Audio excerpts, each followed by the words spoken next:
watching the 2015 Lone Star Conference Football Online Media Day on LoneStarConference.org. Trey Reed, along with Midwestern State head football coach Bill Maskell. Coach, welcome to the show, first of all. Glad to be here. And the Mustangs come in picked third in the Lone Star Conference preseason poll, behind favorite Angelo State and Texas A&M Commerce at second. Where did you expect to fall in the poll? You know, I thought we'd probably be fourth. West Texas has got their quarterback coming back. And I think anytime you got a starter coming back, Tarleton's, I think, has got one of their quarterbacks coming back. And obviously, Angelo's got Washington coming back, and I don't know what they've got over there at Commerce. And so, both Commerce and Angelo were the two that finished up the strongest last year, and I think that was probably pretty much a given. And then I think the rest of us, including Eastern New Mexico, and I don't think you can count out Kingsville, a new coach. We could fall anywhere from 3 to 5, and it really doesn't make any difference because it's all what you do in the field anyway. This is all speculation based upon the way the teams ended up last year. And as I mentioned to you just a little bit ago, that I think Division II rosters change a great deal from the end of the season to spring practice to the end of spring to the beginning of fall. And so there's probably some players that we've all picked up that are going to be able to contribute. And obviously we don't know who those players are at this point from a competitive standpoint. You look offensively, you do have 8 starters returning, 3 obviously that have not returned, but heading into the season, technically you're with a new quarterback from a starting standpoint. Jake Glover being lost to graduation. That's the big point here. How do you go into the season? You have a lot of continuity, but just not at the. Well, I think that both of our young quarterbacks are very athletic and very talented, and it's going to be interesting to see the competition because they're both competitors, they're both winners, they're both good football players, and they're both savvy guys. And I'm anxious to see how that plays out. They're both athletic and probably, they're not probably about it, but more athletic than the quarter Jake that we had the last 2 years. And Jake brought seniority, Drake brought experience, but I think these two bring more athleticism and less experience. So it's a trade-off either way you look at it. And their surrounding cast is with 8 starters returning. We got tight ends back, the receivers are back, we got running backs that have played a lot. We've got some offensive linemen that are back. We've got a good nucleus there. Where the difference is going to be is on defense when there's only 4 starters back, and we've had to work really hard in the spring to develop those guys that haven't played, and they're kind of an unknown right now. And I think when you're an unknown, that makes you want it a little bit more and be a little bit hungrier. And defensively, no returning starters up front, 3 in the secondary, and senior Marquis Christian, who we'll see later on this show, Herb Whitehurst and Dominique Williams, and then senior linebacker Daniel Laudermilk. So a lot of work to do up front. Yeah, I think so. And I feel as good as you can be going into 2 days about the development of what we did in the spring and where we are going into the fall. We'll find out right away when we get back as to what they've done over the summer and how to progress from that point. But I think that I think secondary wise, you got Herbert was more of a rover type guy, and so that we kind of count that in the linebacker scheme. But Dominique and Marquis are 2 guys that have been proven that they can play and play at a high level, and they just need a couple more and some depth to follow through, and that's going to come from guys that nobody's ever heard of or nobody's ever known anything about. And Marquis came from nowhere. He was a good player in high school, but he all of a sudden became a a co-starter his freshman year, and I think we've got some talented guys just like him that can fit the bill. And they'll have to do that in a hurry this year. 11 game schedule, first time in a few years for sure. Non-conference wise, Truman State, Colorado Mesa, and Humboldt State on the schedule this year. How do you feel about the 2015 slate? Well, I think if you break it into three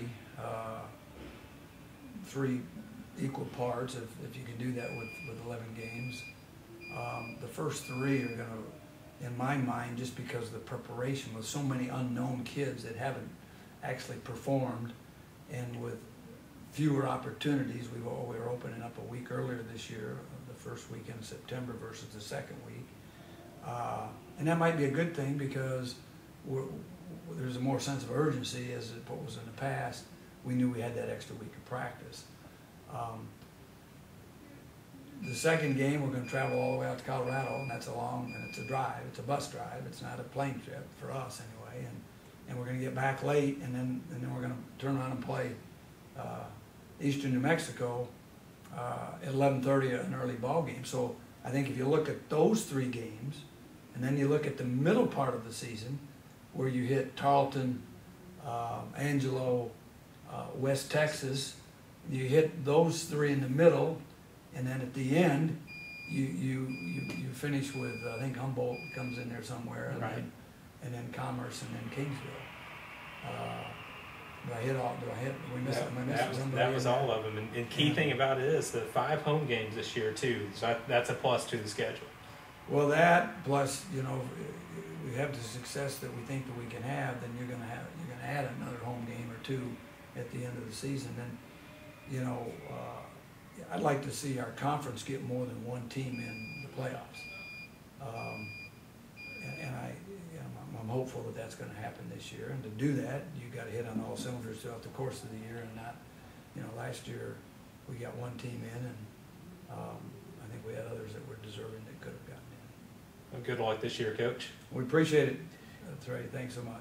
You're watching Midwestern State portion of the 2015 Lone Star Conference Football Media Day on LoneStarConference.org. Next up, we'll be joined by senior safety Marquis Christian.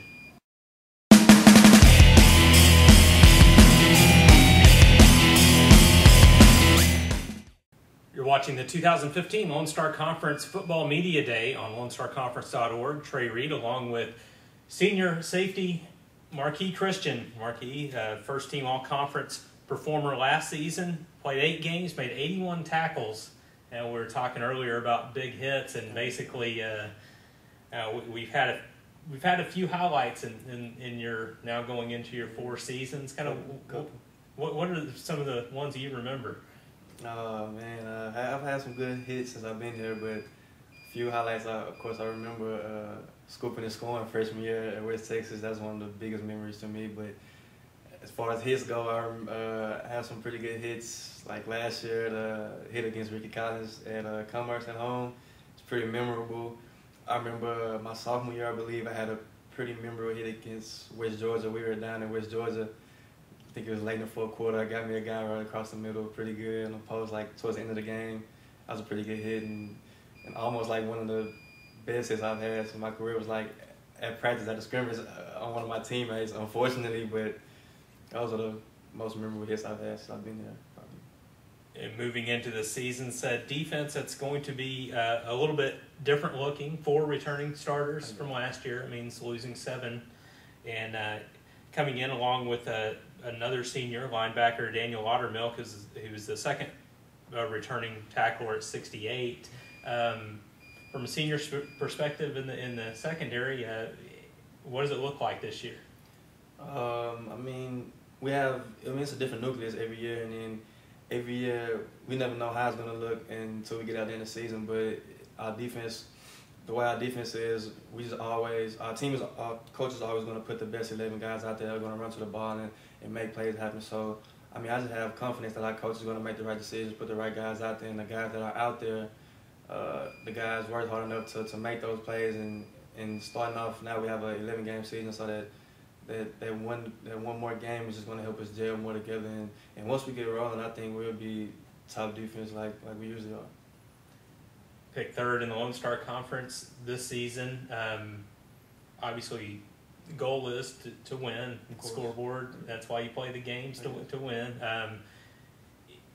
What does that mean for you going into the year being picked third? Does that leave you something to prove, or can you understand the pick the way it is? I mean, I can definitely understand the pick.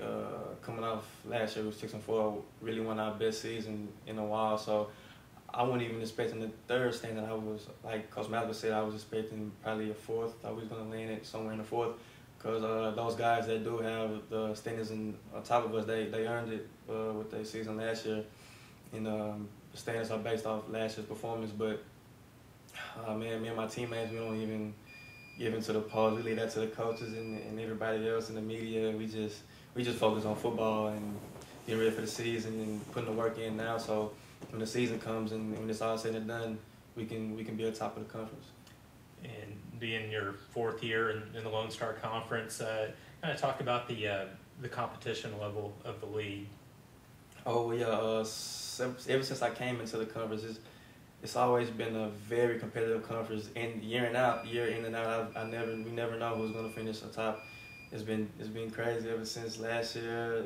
Angelo finishing, and nobody saw it coming in. Just like the year before when Eastern New Mexico finished the top, it was a surprise to everyone. So every year, it's a tough battle because everybody's come out and try to beat us. We stay so consistent, but yeah, I mean it's a pretty tough conference, and you just got to go out there and be ready week for week to go in and battle, because every game counts in this conference. One of the big events of the year is the Lone Star Football Festival. This will be your fourth appearance in this. What does it mean to play in AT&T Stadium, home of the Cowboys? Oh man, it's no better feeling, being from Texas and Cowboys being America's team and having the stadium that Jerry Jones built. It's a wonderful stadium. It's just a wonderful opportunity. It's like my first time playing there. Every time I go, it's just an amazing experience. I love it. All right, thanks, Marquis, and good luck this year. Thank you. You're watching Midwestern State's portion of the 2015 Lone Star Conference Online Media Day on LoneStarConference.org.